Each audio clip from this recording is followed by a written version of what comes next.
Hi, boys and girls. Welcome. Today is Monday and we're doing lesson 25. Before we start our lesson, make sure that you put a pencil on the lesson 25 and you go to the vocabulary words because we're going to be reviewing our vocabulary because today we have a new vocabulary sentence. So please make sure that you're on page 352 before we start. Okay, so touch sentence 5. Finger should be on sentence 5. It says, this is a new vocabulary sentence. It says, the rim of the volcano exploded. Everybody say that sentence. Get ready. Yes. Now, say it once more. Get ready. So, a volcano is a mountain that is made from hot flowing rock that comes from inside the earth. Everybody, what do we call a mountain formed from flowing rock? Get ready. Yes, a volcano. The sentence says the rim exploded. Things with a thin top edge have a rim. The rim of the volcano is at the top edge of the volcano. When things explode, they make a loud bang and fly apart. If the rim exploded, it made a loud bang and flew apart. Listen to the sentence again. The rim of the volcano exploded. So everybody say that sentence. Get ready. Very good. What word means it made a bang and flew apart? Get ready. Yes, exploded. What word means a mountain formed from hot flowing rock? Get ready. Yes, volcano. And what word means the top edge of the volcano? Get ready. Yes, the rim. Very good. And that was our new vocabulary sentence for today. So let's go back and turn to our lesson 25 so that we're ready to start. Ready? So make sure that you're tracking, you're answering on signal, and you're sitting tall. Put your finger on column 1, word 1. Ready? So word 1 is seagulls. What word? Ready? Yes, seagulls. Seagulls are birds that are seen around the ocean. They're sometimes called gulls. And we've seen them, or if you've gone to the beach, you know that there's seagulls flying around. Word 2 is elevator. What word? Yes, elevator. Spell elevator. Get ready.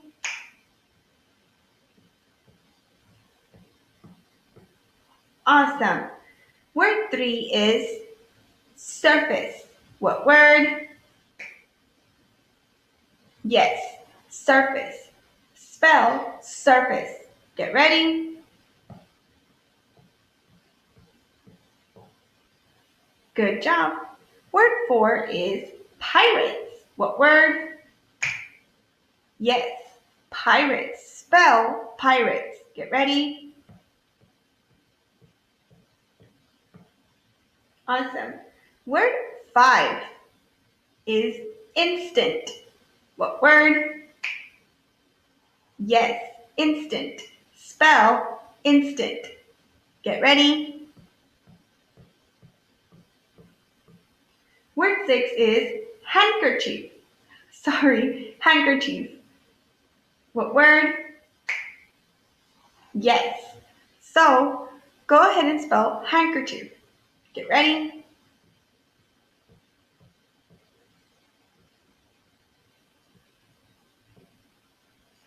Whew, that was a long word to spell, huh?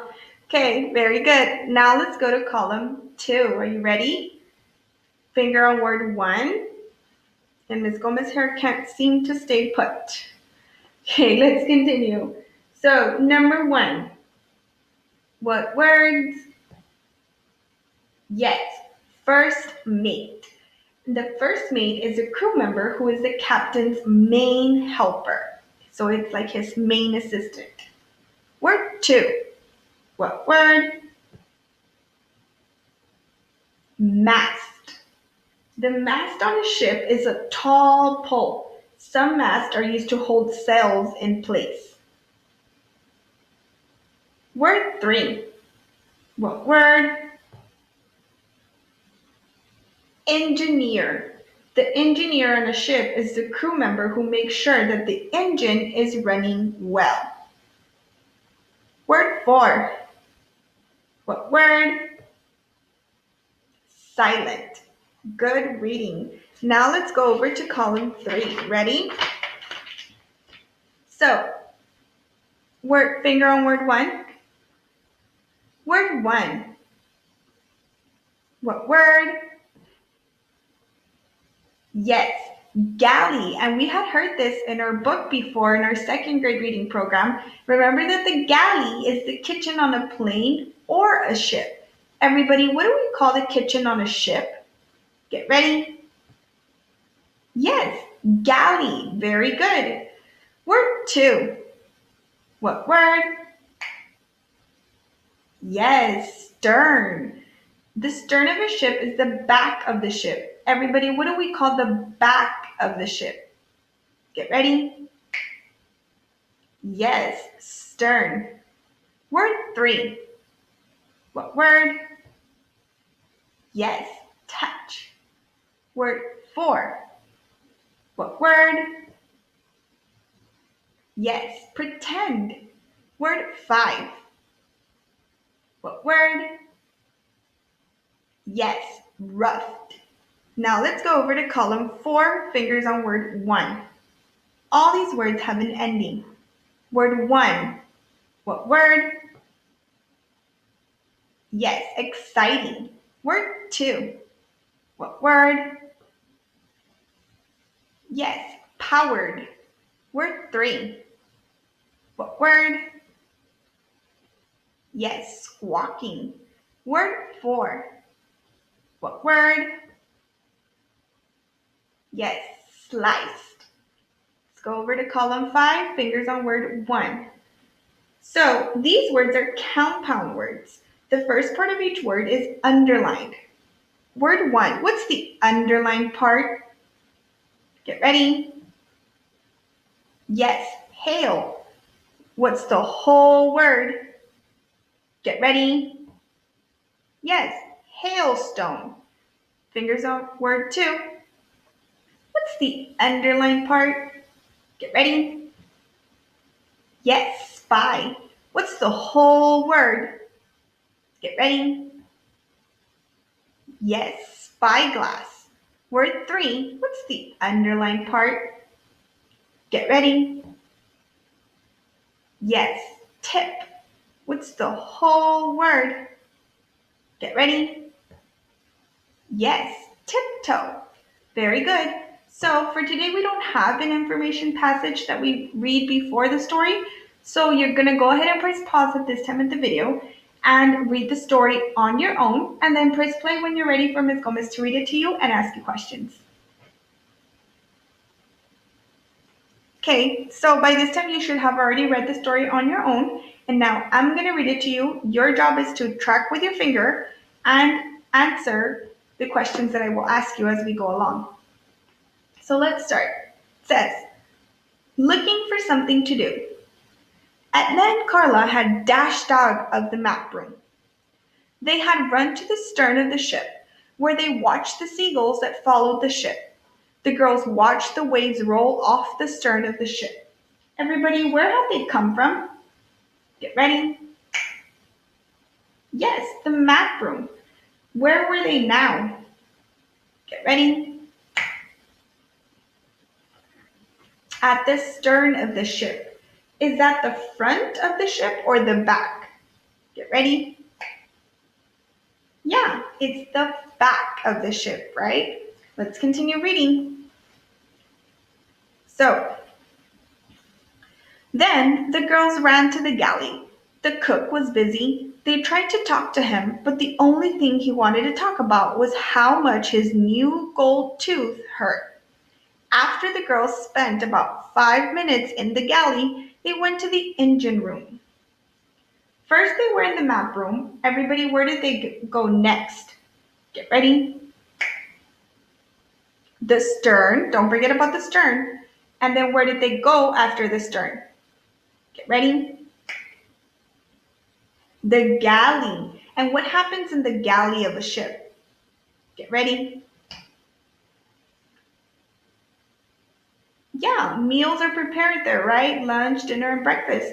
So why didn't they stay in the galley? Get ready. Yeah, because the cook was complaining about his tooth, right? All he wanted to talk about was his tooth. So everybody, where did they go next? Get ready. Yeah, the engine room. So let's continue to read. The engine room in a ship is the place where the ship's engine is.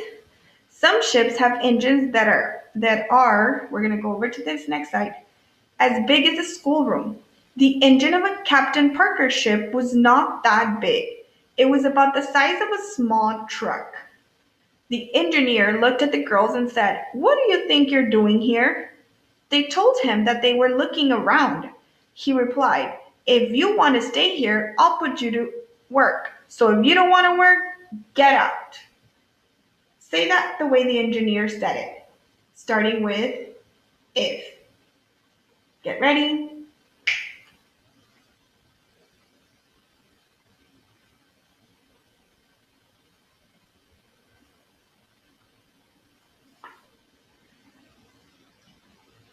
So you should have said it or read it in an abrupt and impatient manner, huh? Let's continue reading. The girls left the engine room. They walked around the front deck. They thought about climbing the ladder that went up to the top of the mast, but that seemed too scary. Why didn't the girls stay in the engine room? Get ready. Yeah, because the engineer seems kind of rude or mean and they might be put to work. Where did they go after leaving the engine room? Get ready.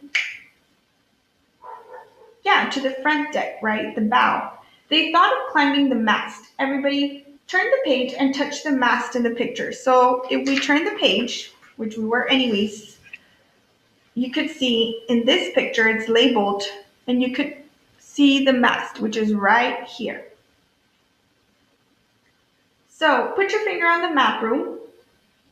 So let's go ahead and find the map room right here. And then it says move to the first place the girls went. So where did they go after the map room? The stern, right? So then you should have moved your finger here to where it says pointing to the stern. And now go where the girls went next. Where did they go next? Get ready.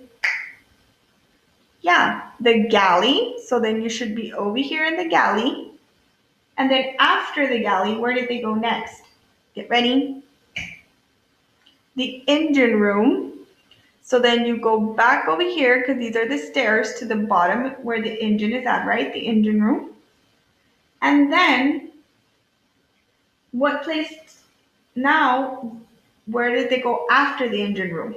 Get ready. Yeah, the front deck, right? So you're going over here to the front, back to the front deck. So then we're going to continue reading. And we're up here at the story. And it says, at last, the girls sat down on the front deck near a lifeboat. They sat and they sat and they sat. The girls tried to talk about different things. Edna studied the water. Then she realized that she was doing the same kinds of things that she used to do when she went alone on these trips. She was sitting in the sun, watching the water. The sea was very calm, like a sheet of glass. The ship sliced through the water and left waves that moved out in a giant V as far as Edna could see. There were beads of sweat on Carla's forehead. So, what does that tell you about the temperature of the air? Get ready. Yeah, she was sweating, meaning that it was hot, right? Let's continue reading. Carla said, "This Bermuda Triangle isn't as exciting as they say it is." Edna nodded. "Yeah, this is boring."